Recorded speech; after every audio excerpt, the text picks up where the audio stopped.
நபிமார்களுடைய உள்ளமாயிற்று இல்லையா? சுத்தமான தூய்மையான உள்ளம் அது. வெறுப்பையோ பகைமையோ சண்டையோ எதையும் சுமக்காத அந்த உள்ளம்.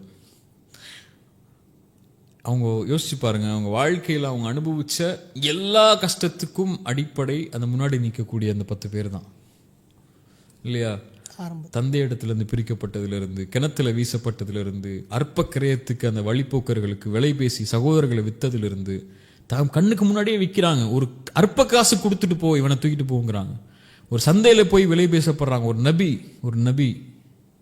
நபி யூசுப்னு சொல்ற நபி, அவங்க நபியை போய் அல்லாஹ் கிணத்துல வைக்கிறான். நபியை போய் சந்தையில விலை பேச வைக்கிறான். நபியை அல்லாஹ் ஒரு பெண்ணுக்கு முன்னாடி சோதிக்கிறான். சிறைச்சாலையில் அல்லாஹ் வாட்டுறான். இந்த எல்லா காரணத்துக்கும் அடிப்படை அவங்க சகோதரர்கள் தான். என்ன வேணாலும் நீங்க சொன்ன மாதிரி செஞ்சிருக்க முடியும் நபி யூசுஃபால. ஆனா ஒரு முஃமின், அல்லாஹ்வை நம்பிக்கை கொள்ளக்கூடியவன், இந்த சோதனைகள் எல்லாம் அல்லாஹ்வின் புறத்திலிருந்து தான் வருது, இவங்கெல்லாம் மனிதர்கள் தான், நம்மளை மாதிரி பலகீனமானவர்கள் தான், என்ன செய்ய முடியும், ஷைத்தான் அவங்கள வழி கெடுத்துட்டான் அப்படின்னு நினைக்கக்கூடிய அந்த நபி, உள்ளம் சுத்தமாக இருக்கக்கூடிய அந்த நபி சொன்னாங்க, லா தஸ்ரீப அலைக்குமுல் யௌம், உங்கள் மேல இன்னைக்கு பழி தீர்க்கப்படாது, யக்ஃபிருல்லாஹு லக்கும், உங்க எல்லாரையும் அல்லாஹ் மன்னிச்சிடட்டும். நான் முன்னாடி சொன்னேன், ரசூலுல்லாஹி ஸல்லல்லாஹு அலைஹி வஸல்லமுடைய வாழ்க்கையில் என்ன அல்லாஹ் இது மூலியமா படிப்பினை கொடுக்க நாடுறான்னு சொல்லி இதே வார்த்தையை ரசூலுல்லாஹ் கடைசி நேரத்தில் சொன்னாங்க. ஃபதஹ் மக்கால உள்ள போகும்போது குறைஷிகளை பார்த்து முஸ்லிம்கள் சொன்னாங்க, இனிமேல் எல்லா காபாவின் புனிதம் பாதுகாக்கப்படாது, மக்காவின் புனிதம் காஃபிர்களுடைய தலை வெட்டி வீசப்படும். ரசூலுல்லாஹ் சொன்னாங்க, அப்படி அல்ல, இன்னைக்குதான் காபாவின் கண்ணியம் பாதுகாக்கப்படும். யார் ஹம்சாவை கொன்னாங்களோ, யார் பிலால், யார் அவங்களுடைய தோழர்களான தல்ஹாவை கொன்னாங்களோ, யார் சஹாபாக்களுடைய இழப்புக்கு காரணமானாங்களோ, முஸ்அபுடைய இழப்புக்கு காரணமானாங்களோ, யார் அத்துணை ஆண்டுகள் 23 ஆண்டுகளுடைய வாழ்க்கையும் இரத்தத்தாலையும் சோகத்தாலையும் பிரிவுகளாலையும் இழப்புகளாலையும் கழிக்க வச்சாங்களோ, அந்த மக்கள் எல்லாம் ஒன்று சேர்ந்து ரசூலுல்லாஹ்வுக்கு முன்னாடி நிற்கிறாங்க கை கட்டி.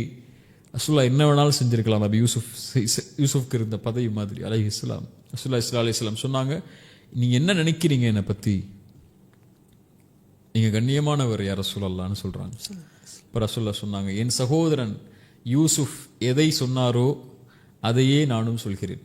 எதுக்கு ரசூலுல்லாஹ்க்கு அல்லாஹ் அந்த சூரா இறக்கணும்னு தெரியுதா? இதுக்கு தான். என் சகோதரர் யூசுப் சொன்ன வார்த்தையே சொல்கிறேன், லா தஸ்ரீப அலைக்குமுல் யௌம் அன்துமுத் துலகா, நீங்கள் விடுதலை செய்யப்படுகிறீர்கள், இன்றைய தினம் உங்கள் மீது பழி தீர்க்கப்படாதுன்னா ரசூலுல்லாஹி ஸல்லல்லாஹு அலைஹி வஸல்லம்.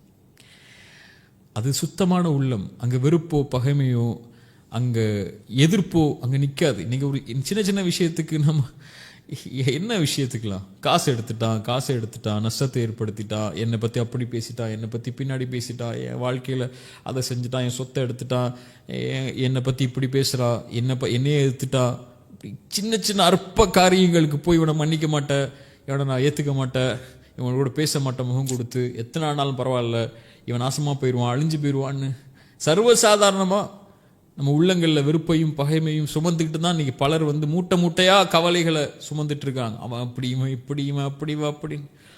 ரசூலுல்லாஹ்வுடைய உள்ளத்திலேயோ நபிமார்களுடைய உள்ளத்திலேயோ எந்த வெறுப்பும் எந்த பகைமையும் எந்த துரோகத்துடைய நினைவுகளும் இருக்காது. எல்லாமே நோக்கத்தை நோக்கி வழிகாட்டுறதுக்காக அல்லாஹ் கொடுக்கக்கூடிய சோதனைகள். இங்கே மனிதர்கள், நம்மள மாதிரி மனிதர்கள், லா தஸ்ரீப அலைக்குமுல் யௌம், பழி தீர்க்கப்படாது, உங்களை மன்னிக்கட்டும் அல்லான்னு சொன்னாங்க. நபி யாக்கூப் அலைஹிஸ்ஸலாமோ அவங்க பிள்ளைங்க போய் அந்த யூசுப் அலைஹிஸ்ஸலாமோட நிகழ்வை பார்த்து சட்டையை தூக்கி போடும்போது கேட்குறாங்க, நாங்கள் குற்றவாளிகளாக உணர்ந்துட்டோம், எங்களுக்கு மன்னிச்சிருங்க. நபி யாக்கூபும் சொன்னாங்க, எல்லாம் தெரியும் நபி யாக்கூபுக்கு, இவங்க தான் என்னுடைய கவலைக்கும் என்னுடைய கஷ்டத்துக்கும் காரணமானவங்க, நான் உங்களுக்காக அல்லாஹ்ட்ட மன்னிப்பு கேட்குறேன், நாங்கள் கவலைப்படாதீங்க என் பிள்ளைகள். என்னாங்க எவ்வளோ அழகான குணத்தை சுமந்த சமூகம் இது. இன்னைக்கு எவ்வளோ கீழ்த்தரமாக சின்ன சின்ன விஷயங்களுக்கும் பகைமையும் வெறுப்பையும் சண்டையும் முகம் காட்டுதலையும் சலாம் இல்லை, இன்னைக்கு சின்ன சின்ன விஷயங்களுக்கு போய் அடிச்சுக்கிட்டு முஸ்லீம்களாக இருந்துக்கிட்டு வெறுப்பையும் பகைமையும் சுமந்துக்கிட்டு அல்லாஹ் பாதுகாக்கணும். இந்த சுத்தமான உள்ளத்தெல்லாம் நமக்கு தரணும்.